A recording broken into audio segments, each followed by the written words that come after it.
Hey guys, it's Pi. Today, not your regular Tradelands videos. Nimi Does Roblox. He's a good friend of mine. He's been on my Pi squad of cool pies on the right side of my screen on my homepage for YouTube.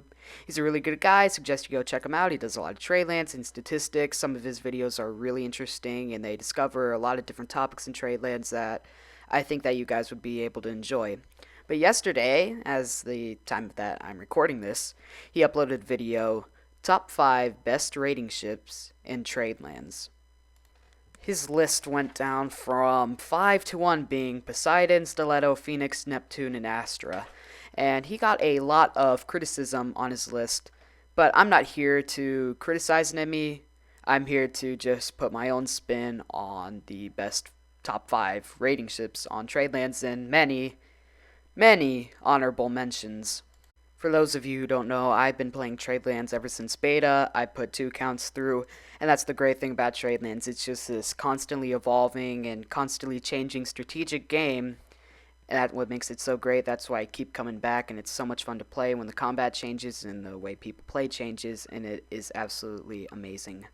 Today I'll be diving deep into the different aspects of every ship, including speed, health, cannon armament, cargo space, every little detail of the ship, going down to how easy it is to move on the deck and how easy it is for your cannons to be shot off. Number 5. The Marauder. The Marauder is an interesting one. The Marauder has such low health. I'll pull it up in a second. I believe it is 5,500 health. The Marauder is used in a strategic sense as just a boarding ship and not as a ship that you'd use to actively engage a target. But what the Marauder loses in health, it definitely makes up for in speed and power and maneuverability. The Marauder is one of those rare ships in the game where you can get a decent amount of cannon power with a small crew on a very fast ship. These are the recipes, the ingredients for success as raiding for a pirate. First, you have to track down your target, and the Marauder does this well because it has 2 bow chaser cannons that you can put on the front. You have to chase down your target, and then you have to kill your target, or in the event of things going wrong, your Marauder can be used just as a boarding ship, even though opposed to the Lark, which is another really fast ship, and I pulled up right here, almost built it right there in a second. The Lark is fast, but it's only speed 7, and it has very small cannons. The exact cannon armament on the Marauder is you get 3 large cannons on each broadside, your port, and your starboard, and those are size 6 cannons. Those are 32 longs, and then you get 2 cannons on your bow, and then you get 2 swivels. And the ones on the bow, those can be used as chasers, and that's why the Marauder is also an interceptor, although it is mostly a boarding ship. The Marauder allows you to get troops to your target quickly and deal damage until you get there. That is why it is number 5 on our list. Number 4. The Poseidon, or as I'll refer to it many times in this case, the Ironclad. Now, the Poseidon is a really weird ship, as this used to be the ship that absolutely everyone would use until it got nerfed a few months ago. It went down from 24,000 health to what it is now at simply just 18,000, which is a 1/3 loss, and that's absolutely huge because of this ship's challenges with its maneuverability, its cannon arrangement, its cannon aiming, its speed, and the fact that it uses coal. The Ironclad is plagued with many problems. It's absolutely awful turning speed, how much coal it eats up. It eats up 1 coal every minute, so a trip from the Cove to Nova will take up 6 or 7 coal, and then back is so much coal that you've wasted. The turrets are very slow turning, and its speed in any direction is only 5, which is the same as a steamfish. It's a big target, it has a large amount of the hull that sticks below the water, And because of the turns, you have to communicate with your driver extensively in order to say, okay, now we're putting it on the starboard, now we're putting it on the port, now we're aiming it front and back and side to side, and also it's very hard to aim inside the cannon. The Ironclad has two things going for it. One, the 42-ton turrets that you put on the bow and you put on the stern, they have more range than any other cannon in the game. Also, the Ironclad is one of only 3 ships, and I'm assuming the Neptune can take this, one of only 3 ships that can use a red mortar as a cannon slot. Now, the red mortar is an interesting gun because this has become trendy only in this last week. What the red mortar does is, instead of a regular mortar, when the red mortar hits a target, it does splash damage, which means that you can take out an entire crew on a small ship such as a Lark or a Marauder or a Stiletto with just one shot, and it can be absolutely decimating. Now you can see me spawning in my own clad so I can show you guys the absolutely awful turning speed. The thing that I find most interesting with the Ironclad is that before it got nerfed, this used to be the ship that everyone would use. It would only take 3 people to fully man, and it had so much health it was basically unsinkable. And you go back and watch my videos from August and July, and in almost every single video we used an Ironclad or faced an Ironclad or used an Ironclad of some sort. But when the Ironclad lost a third of its health and the new ships came out, it simply could not stand up to them, and we've seen the Ironclad transition into more of a support ship, a ship that would stay in the background. But for 500,000 doubloons, 1,500 iron, and an advanced engine which is 1,000 Robux, people have been using other support ships like the Manta instead. Number 3. The Serpent. Where do I even start? The Serpent is the crown ship of the Enyolan fleet, Enyola being the largest and supposedly most powerful non-player faction in the realm of Tradelands, and I've done a video on this especially back in August with the whole coup and possible what's going to happen. It's just been a very complex relationship with Enyola. Regardless, the Serpent is good at pretty much everything. What's really special about the Serpent is that even though it's speed 7, the Serpent's junk rig sails makes her easier to sail upwind.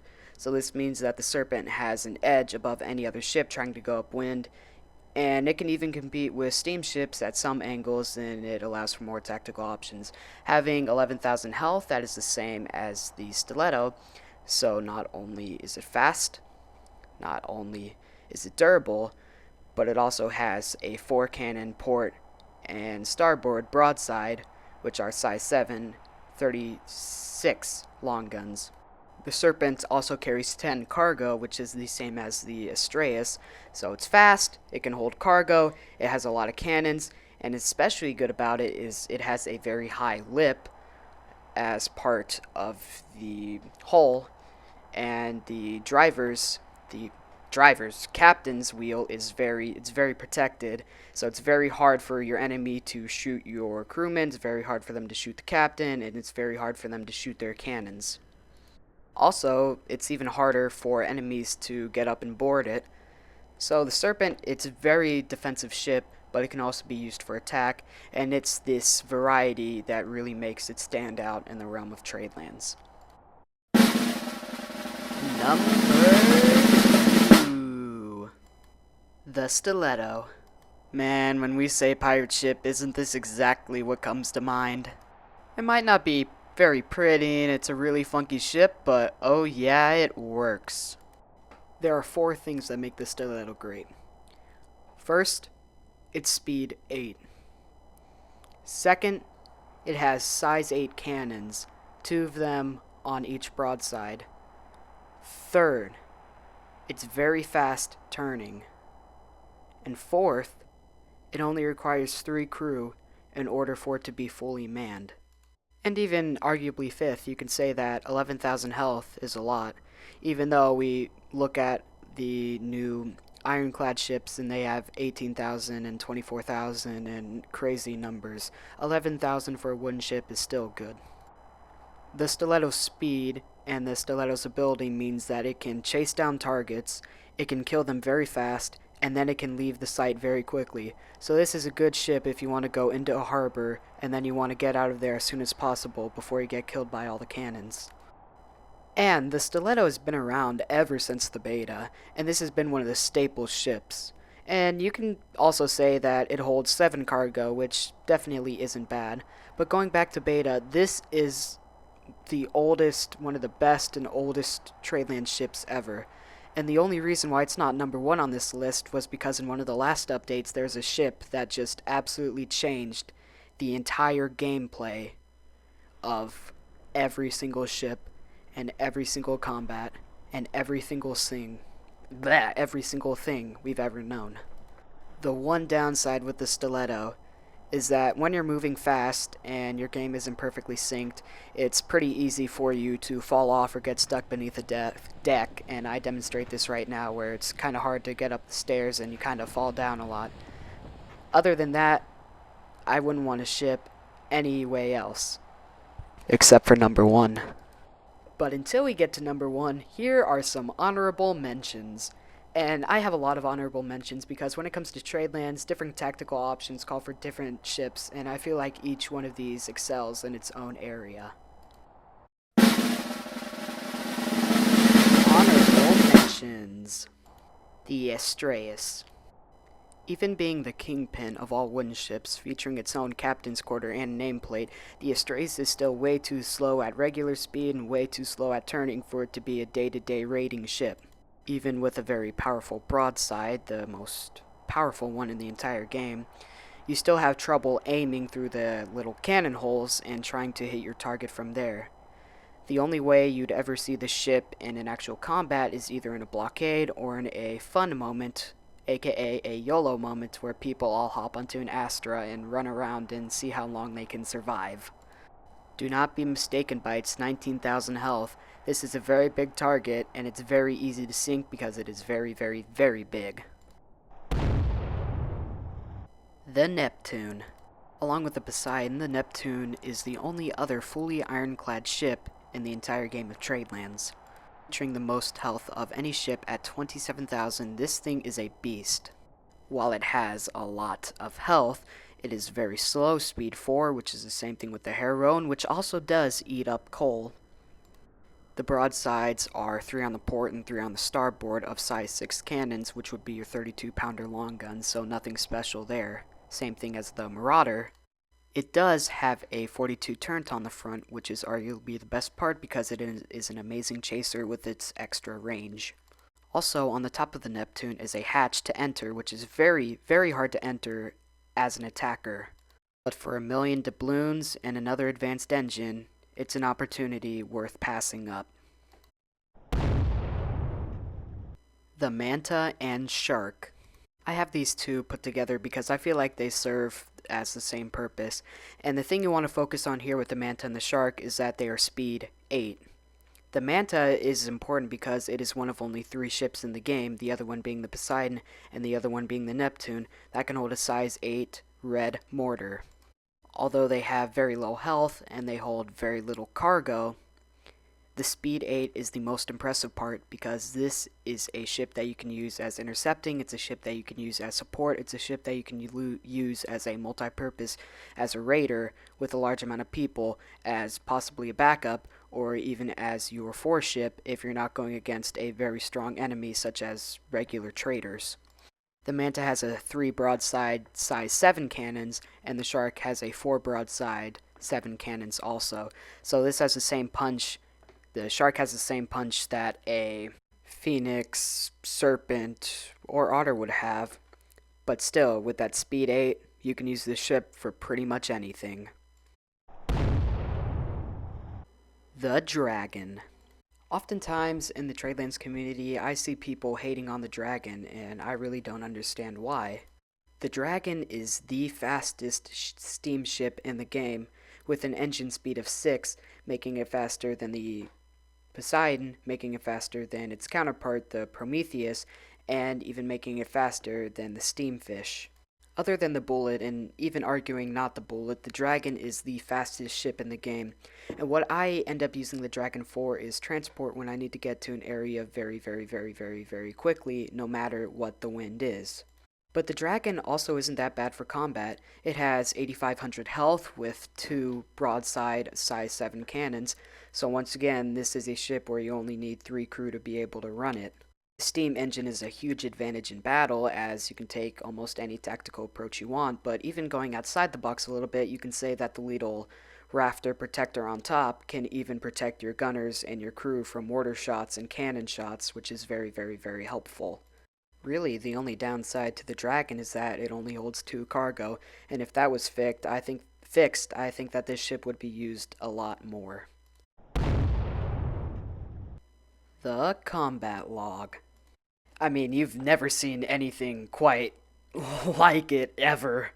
This abomination was created as part of a community challenge where 2 ideas were put together, and basically this happened. While the combat log was made as a joke, it actually isn't that bad at combat. Some could even say that it's overpowered. One of the best parts about the combat log, and you saw me scrolling around at them a little bit, is that you have 2 size 8 cannons which pack a really big punch. You have one on the bottom and you have one on the top, and while the one on the bottom is easy to shoot off, the one on the top is pretty much impossible to shoot off. Getting sniped isn't even a problem for the captain either, because they're trapped back there in their little cubby. The combat log is pretty much impossible to board. It has the same health as the Stiletto, and it's pretty fast, I believe at speed 7.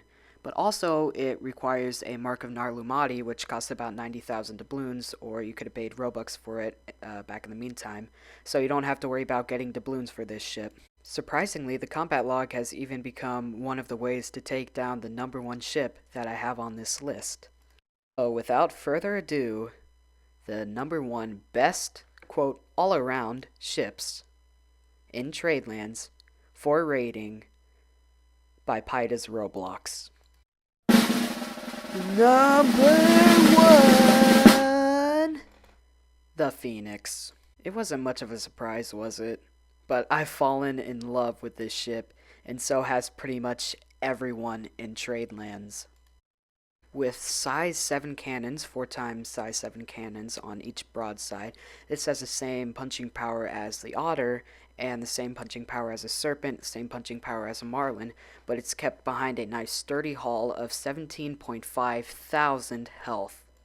The key here is quite simply the steam engine, because getting out into a combat situation, having that steam engine gives you so many more tactical options, and it allows for you to do so many different things. Also, you can put mortars on the front, or you can put chasers on the front, so this can also be an interceptor in some circumstances when going upwind, or even going downwind, since it is speed 7. This ship is also pretty hard to board, although not as hard as the Serpent, because you can jump on top of the turning wheel and get in that way. It still keeps you fairly protected. My one and only critique with the Phoenix is that if you're on the cannons, it is very hard for you to try to zoom out and get a grip of how far your target is. And I'll show you what that means right here in a second. You'll see that I sit on a cannon and I can't zoom out and see over the ledge, which will help me try to aim and hit a target in a combat situation. But I'd sacrifice that any day if I knew that my gunners were going to be safe, which they are going to be in this big old hunk of ship.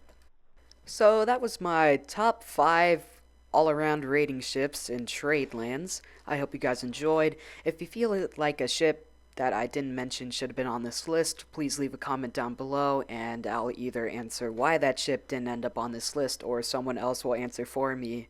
I'm looking at you guys, you navies.